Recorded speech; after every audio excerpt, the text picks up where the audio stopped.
Hello, everyone, and welcome to Seven Continents, One Story. Hi there. So glad you're joining us today. Hey everyone, great to have you here. I'm Nils, professor of history from Sweden. I'm Celine, joining you from Edinburgh, Scotland. And I'm Ethan, calling in from Malta. Together, we explore incredible stories from history across all 7 continents. Every episode brings you a new journey through time. From ancient civilizations to modern moments that changed everything. So let's begin. I want to start with a question I find genuinely difficult. What is the most consequential single document in the history of Western civilization? The Magna Carta? Some people would say that. Some would say the American Constitution or the Gutenberg Bible, if you stretch the definition of document. But I think there is a strong argument, a very strong argument for a letter written in the spring of 313 in the city of Milan by 2 co-emperors of Rome. A letter that did not create a new religion, did not found a church, did not even formally make Christianity the state religion of Rome. What it did was something subtler, and in the long run, more consequential. It made religious persecution illegal. The Edict of Milan, 313 of the Common Era, a document that took Christianity from a persecuted sect, criminals in the eyes of Roman law, to a legally protected religion. Within 80 years, Christianity would be the official religion of the Roman Empire. Within 5 centuries, it would shape every aspect of European civilization. And the story behind how and why it happened is far more complicated and more human than any Sunday school lesson will tell you. Welcome to 7 Continents, One Story. I am Nils, your host and professor of history. I am Celine, library worker from Edinburgh, and this is the kind of story where I find myself thinking, what if it had gone differently? I am Ethan from Malta, and in Malta, this story is very close to home. Before we go further, an object. In my collection, I have a replica of a symbol, a very specific symbol. Not an object in the traditional sense. It has no weight, no material. But it was carved and painted and molded onto objects of enormous importance in the early 4th century. Here is your first clue. It is made of 2 letters from the Greek alphabet, overlaid on each other. The first letter looks like an X. The second looks like a P with the lower shaft extended. A Chi-Rho. We are not quite at the reveal, but you are very close. Think about what this symbol represented, and to whom, and what it cost in 313 to display it openly. 313 of the Common Era. The Roman Empire is in deep crisis. Not the crisis of collapse, that is still a century and more away, but a crisis of succession, of civil war, of competing emperors. Rome had not had a straightforward succession for decades. The system called the Tetrarchy, 4 emperors ruling simultaneously, 2 senior Augusti and 2 junior Caesaries, had been intended to solve the problem of succession. Instead, it had multiplied it. By 313, there were still multiple men claiming to be emperor. There were, and 2 of them, Constantine in the west and Licinius in the east, had just won. They met in Milan in the spring of 313, ratified an alliance through marriage, and issued a joint proclamation on religious tolerance. And why did they care about religious tolerance? Was this a genuine belief or politics? That is the most interesting question about Constantine, and it does not have a simple answer.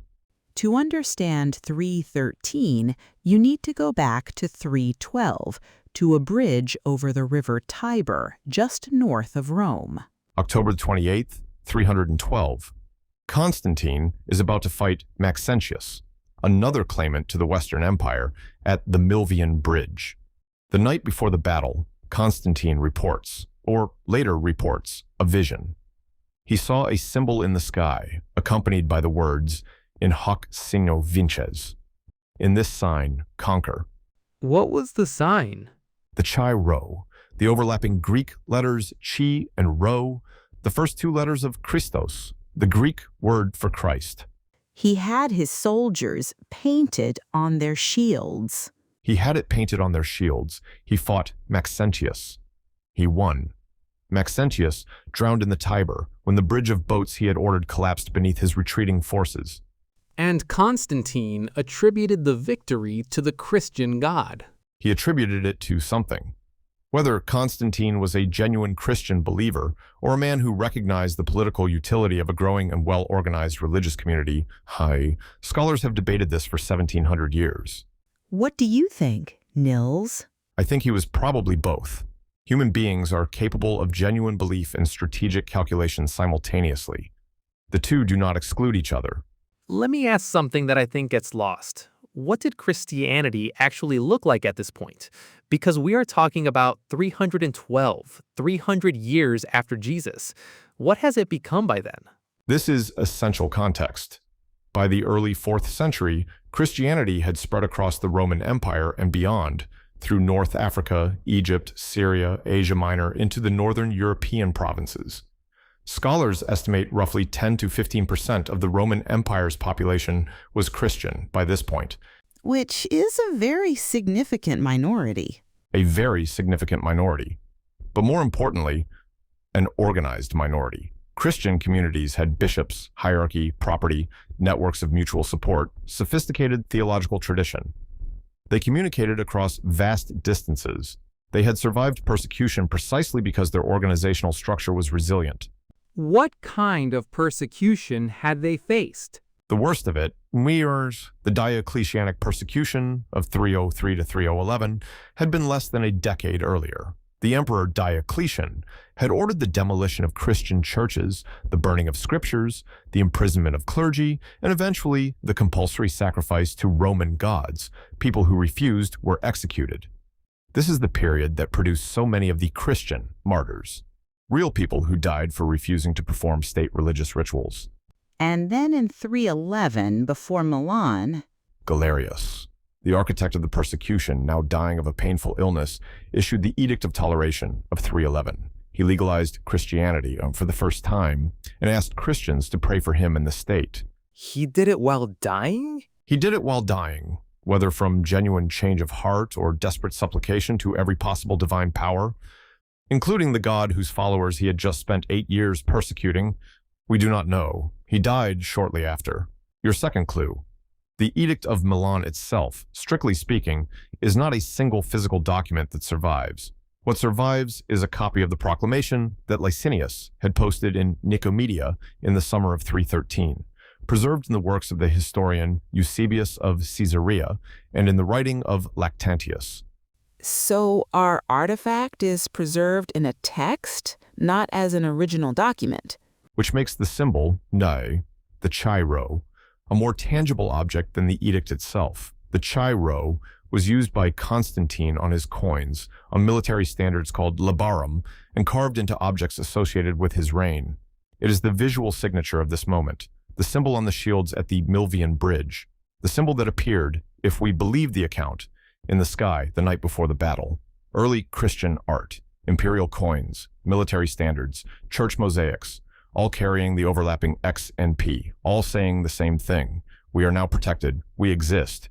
We may worship openly. Let me be specific about what the Edict of Milan actually said, because it matters. It did not make Christianity the state religion. It did not establish Christianity above other religions. What it said was that every person in the Roman Empire, Christian, pagan, Jew, devotee of Isis or Mithras or any other god, had the right to practice their religion freely. The specific language is remarkable.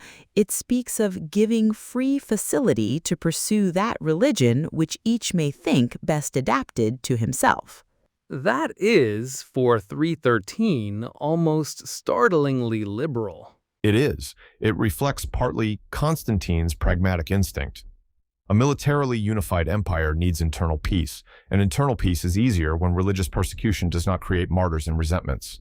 And it reflects something else. Christianity offered Constantine something he needed. What did it offer him? an organized, networked, loyal community that already operated across the entire empire, a communications infrastructure, a cadre of educated administrators, bishops who were also managers, negotiators, community leaders. Christianity offered Constantine something the imperial bureaucracy lacked: reach, and a community that, if won, would be extraordinarily loyal. He was building a coalition. A coalition that would, within his lifetime, begin to change the empire from the inside. By 380, under the Emperor Theodosius I, Christianity was the official religion of the Roman Empire, and the old Roman gods were being outlawed. From tolerated minority to persecuted underground to legally protected religion to official state religion in roughly 67 years. The fastest institutional transformation in history? It is one of them, and it changes everything. The Church becomes the administrative backbone of the later Roman Empire and then of the Byzantine Empire. When the Western Roman Empire collapses in 476, church structures, bishops, dioceses, the organizational framework, survive and become the governance of medieval Europe. Every medieval kingdom, the Holy Roman Empire, the Crusades, the Renaissance popes, the universities, the hospitals, all of it traces back through this moment. Through a letter, written in Milan in the spring of 313, by two men trying to hold together a fracturing empire. That is an almost impossible chain of consequence. All history is an impossible chain of consequence once you trace it far enough. Here is the question. The night before the Battle of the Milvian Bridge, you are Constantine. You are about to face Maxentius and his larger force at a critical river crossing. Your intelligence says he controls the stone bridge and has constructed additional bridges of boats. You have apparently had a vision, or you believe you have. A symbol, the Chi-Rho, a Christian symbol. Here is the dilemma. Rome's traditional gods, Jupiter, Mars, Sol Invictus, are what your soldiers grew up with. Ordering them to paint a Christian symbol on their shields is asking them to go into battle under the protection of a god many of them do not recognize.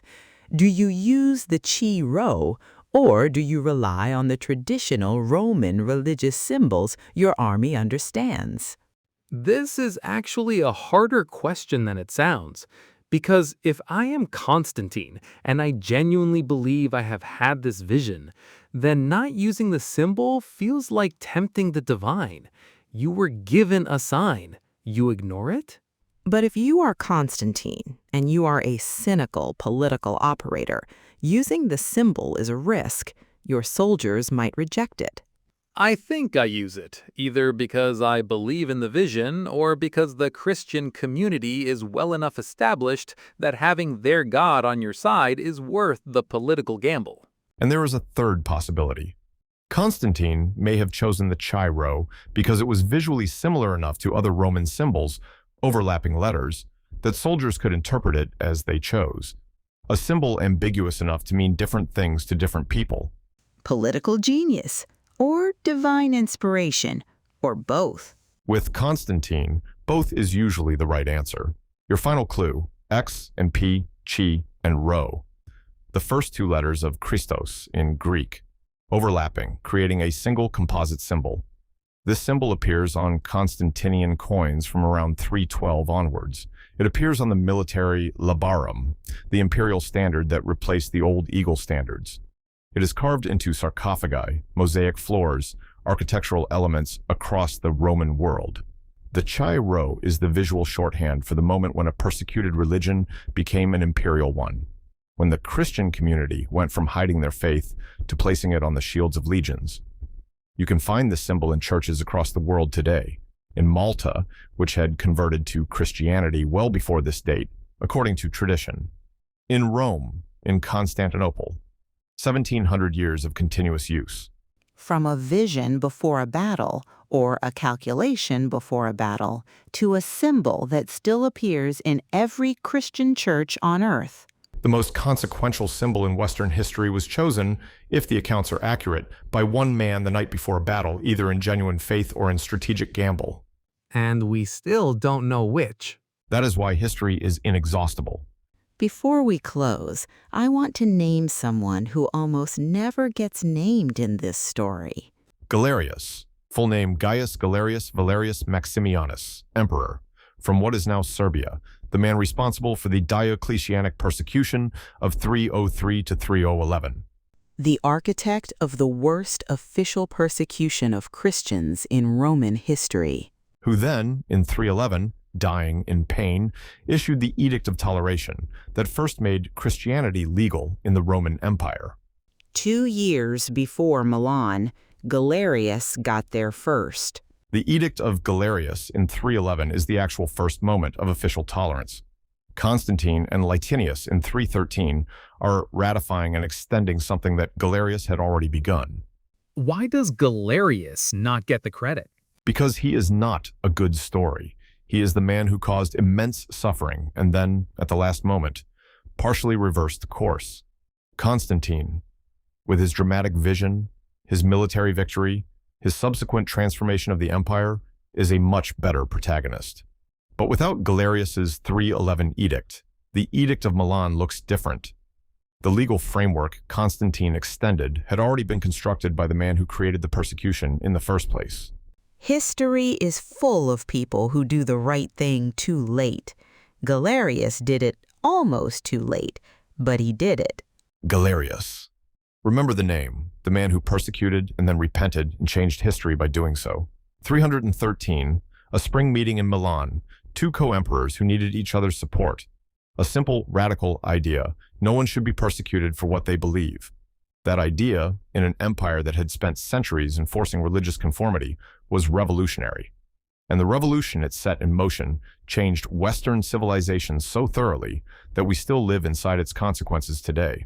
Every time a Western legal system protects religious freedom, every time a constitution guarantees the right of conscience, there is a thread that runs back to this document. And it was not idealism that produced it. It was 2 men trying to hold together a fracturing empire. The right things do not always happen for the right reasons, but they happen, and their consequences are real regardless of the motivation that produced them. A vision in the sky, real or invented, a dying emperor, issuing tolerance as a final prayer, 2 pragmatic politicians writing a letter in Milan, and 1,700 years of consequence. Until our next journey through time, keep history alive.